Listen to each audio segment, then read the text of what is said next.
समस्त को मोर आंतरिक नमस्कार। सर्वप्रथमे आम मनकर त्रिएक परमेश्वर को धन्यवाद देवाई चाहे, कारण ये संध्या समय से मते यही सुवर्ण सुजोग प्रदान कर आपण सम्मुख में चारोटी गुरुत्वपूर्ण विषय उपस्थापन करने निमंते। तेणु सर्वप्रथमे आम मनकर जीवित परमेश्वर को धन्यवाद देवाई चाहे। सो आसतु आम्भे माने चारोटी गुरुत्वपूर्ण विषय आलोचना करिबा। सर्वप्रथमे मु आपण मानक सम्मुख में उपस्थापन करने चाहे। प्रथमे ख्रिस्टियन शब्द केउठारे व्यवहृत होइथिला। सर्वप्रथमे ख्रिस्टियन शब्द केउठारे व्यवहृत होइथिला। सर्वप्रथमे ख्रिस्टियन शब्द एंटियोक रे व्यवहृत होइथिला। एंटियोक सीरियार राजधानी अटे। सेई स्थान रे सर्वप्रथमे ख्रिस्टियन शब्द व्यवहृत होइथिला। स्तिफानक मृत्यु परे जेरुसालेम मंडली निर्यातनार सम्मुखीन हले, ताड़नार सम्मुखीन हले। तेणु विश्वासी माने जिहुदा प्रदेश एवं समीरण एवं अन्यान्य जगह को सेमाने चली गले, जेपरी फोनेसिया, साइप्रस एवं एंटियोक एहीपरि जगह को सेमाने चली जाइथिले। जेतेबेले सेमाने एंटियोक रे थिले, सही समय रे विशेषतः विश्वासी माने जिहुदी मानक मध्यरे सुसमाचार प्रचार करुथिले।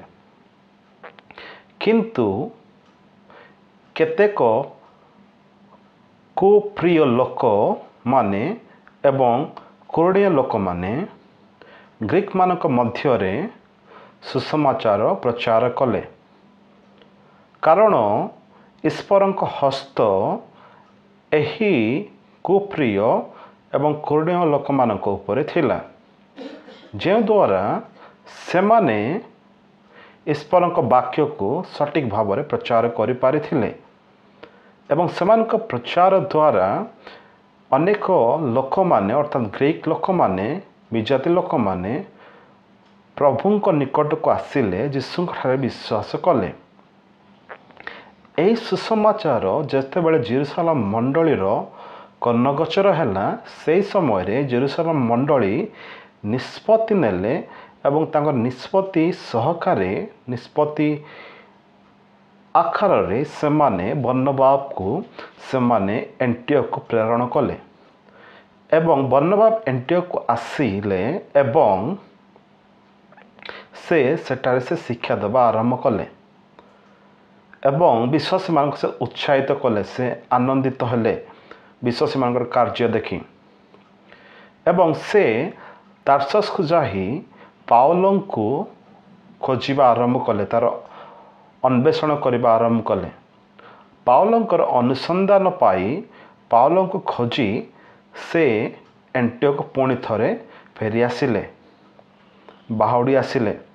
बाहुडी आसिला परे सेमाने एंटियोक मंडली रे दीर्घ 1 वर्ष धरी शिक्षा प्रदान कले एवं आंथियोखिया रे सर्वप्रथमे शिष्य मानंकु ख्रिस्टियन भाव में नामित करा जाइथिला।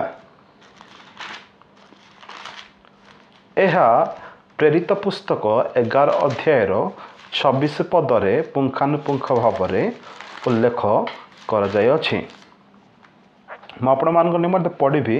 पुणी आंतियोखिया रे शिष्य माने प्रथम रे ख्रिस्टियन बोली आख्यात हेले। ख्रिस्टियन शब्दर अर्थ यह अटे छोटिया ख्रिस्टियन। कारण ख्रिस्टियन शब्द गोटे यौगिक शब्द जहाँ दुईटी शब्द को नहीं गठित। गोटे शब्द क्राइस्ट ଯେଉଁ ଶବ୍ଦ ଗ୍ରୀକ୍ ଶବ୍ଦରୁ ଆସିଅଛି, ଯାହାକୁ ଆମେ ଅଭିଷିକ୍ତ ବ୍ୟକ୍ତି ବୋଲି କହୁ, ଏବଂ ଟିଆନ୍ ଯେଉଁ ଶବ୍ଦ ଛୋଟିଆ, ଯେଉଁ ଶବ୍ଦ ଲାଟିନ୍ ଶବ୍ଦରୁ ଆସିଅଛି, ଯାହାକୁ ଛୋଟିଆ ବୋଲି କହୁ। ଯେତେବେଳେ ଆମେ ଏ ଦୁଇଟି ଶବ୍ଦକୁ ସଂଯୋଗ କରୁ, ତାହେଲେ ଆମେ କହିପାରିବା ଛୋଟିଆ ଅଭିଷିକ୍ତ ବ୍ୟକ୍ତି, ଅର୍ଥାତ୍ ଛୋଟିଆ ଖ୍ରୀଷ୍ଟ। ଏବଂ ସର୍ବପ୍ରଥମେ ଏ ଖ୍ରୀଷ୍ଟିଆନ ଶବ୍ଦ ଆମେମାନେ ପ୍ରେରିତ ପୁସ୍ତକ 11 ଅଧ୍ୟାୟର 26 ପଦରେ ପ୍ରତିଫଳିତ ହେବା ଆମେମାନେ ଦେଖିବାକୁ ପାରୁଛୁ।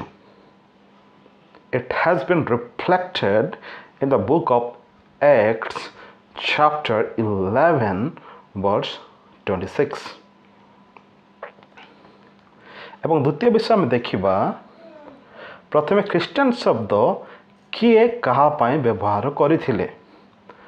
ଖ୍ରୀଷ୍ଟିଆନ ଶବ୍ଦ ଅଣଜିହୁଦୀମାନେ, ଗ୍ରୀକ୍ ମାନେ, ବିଜାତିମାନେ, ସେମାନେ ଶିଷ୍ୟମାନଙ୍କ ପାଇଁ ଖ୍ରୀଷ୍ଟିଆନ ଶବ୍ଦ ବ୍ୟବହାର କରିଥିଲେ। ପ୍ରେରିତ ପୁସ୍ତକ 11 ଅଧ୍ୟାୟର 26 ପଦରେ ଏ ପ୍ରକାର ଲେଖାଯାଇଅଛି, ଆନ୍ତିଓଖିଆରେ ଶିଷ୍ୟମାନେ ପ୍ରଥମରେ ଖ୍ରୀଷ୍ଟିଆନ ବୋଲି ଆଖ୍ୟାତ ହେଲେ। ଶିଷ୍ୟମାନଙ୍କୁ ଖ୍ରୀଷ୍ଟିଆନ ବୋଲି ସର୍ବପ୍ରଥମେ ନାମିତ କରାଯାଇଥିଲା। କାହା ଦ୍ୱାରା? ବିଜାତି ଲୋକମାନଙ୍କ ଦ୍ୱାରା। ଏବଂ ତୃତୀୟ ବିଷୟ ଆମେ ଦେଖିବା, ନୂତନ ନିୟମରେ ଖ୍ରୀଷ୍ଟିଆନ ଶବ୍ଦ କାହିଁକି ବ୍ୟବହୃତ ହେଲା। ଏହା ଗୋଟିଏ ଗୁରୁତ୍ୱପୂର୍ଣ୍ଣ ବିଷୟ ଏବଂ ମୁଖ୍ୟ ବିଷୟ ଅଟେ, ଯାହା ଆପଣ ପ୍ରତ୍ୟେକ ଜାଣିବା ଆବଶ୍ୟକ। ଧ୍ୟାନର ସହିତ ଶୁଣନ୍ତୁ, କ'ଣ ପାଇଁ ନୂତନ ନିୟମରେ ଖ୍ରୀଷ୍ଟିଆନ ଶବ୍ଦ ବ୍ୟବହୃତ ହେଲା। ଏହି ଶବ୍ଦ ବ୍ୟବହୃତ ହେବାର ମୁଖ୍ୟ କାରଣ କ'ଣ ଥିଲା? ଯେତେବେଳେ ଅଣଜିହୁଦୀ ଲୋକମାନେ, ଅର୍ଥାତ୍ ବିଜାତି ଲୋକମାନେ ଶିଷ୍ୟମାନଙ୍କୁ, ବିଶ୍ୱାସୀମାନଙ୍କୁ ସେମାନେ ଦେଖିଲେ, ସେମାନଙ୍କର ଜୀବନୀକୁ ଦେଖିଲେ, ସେମାନଙ୍କର ଆଚରଣକୁ ଦେଖିଲେ, ସେମାନଙ୍କର ସ୍ୱଭାବକୁ ଦେଖିଲେ, ଯେତେବେଳେ ସେମାନେ ଯୀଶୁଖ୍ରୀଷ୍ଟଙ୍କର ପ୍ରେମକୁ ସେମାନଙ୍କ ଜୀବନରେ ଦେଖିଲେ, ସେମାନଙ୍କର ଜୀବନ ଶୈଳୀକୁ ଦେଖିଲେ ଯେ ସେମାନେ ପବିତ୍ର ଜୀବନଯାପନ କରୁଅଛନ୍ତି, ସେମାନେ ଦୟାଳୁ ଲୋକ ଥିଲେ, ଦୟାର ଜୀବନଯାପନ କରୁଅଛନ୍ତି, ବିଶ୍ୱସ୍ତତାର ଜୀବନଯାପନ କରୁଅଛନ୍ତି, ମୃଦୁତାର ଜୀବନଯାପନ କରୁଅଛନ୍ତି, ଯୀଶୁଙ୍କୁ ପ୍ରତିନିଧିତ୍ୱ କରୁଅଛନ୍ତି। ଯେତେବେଳେ ସେମାନେ ଏହି ସକଳ ଆଚରଣକୁ ସେମାନଙ୍କ ଜୀବନରେ ପରିଲିଖିତ ହେବା ଦେଖିଲେ, ପ୍ରଦର୍ଶିତ ହେବା ଦେଖିଲେ, ସେମାନେ ଯୀଶୁଖ୍ରୀଷ୍ଟଙ୍କର ଚରିତ୍ରକୁ ସେମାନଙ୍କ ଜୀବନରେ ସେମାନେ ଦେଖିପାରିଲେ। ତେଣୁ ସେମାନେ ସର୍ବପ୍ରଥମେ ଶିଷ୍ୟମାନଙ୍କୁ ଖ୍ରୀଷ୍ଟିଆନ ଭାବରେ ନାମିତ କଲେ। କିଏ ନାମିତ କଲେ? ଅଣଜିହୁଦୀ ଲୋକମାନେ ନାମିତ କଲେ। କାରଣ ଶିଷ୍ୟମାନେ ଯୀଶୁଖ୍ରୀଷ୍ଟଙ୍କୁ ପ୍ରତିନିଧିତ୍ୱ କରୁଥିଲେ ସେମାନଙ୍କ ଜୀବନ ଦ୍ୱାରା।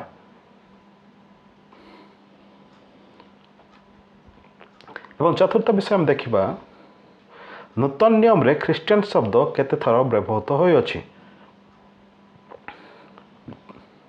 ନୂତନ ନିୟମରେ ଖ୍ରୀଷ୍ଟିଆନ ଶବ୍ଦ 3 ଥର ବ୍ୟବହୃତ ହୋଇଅଛି।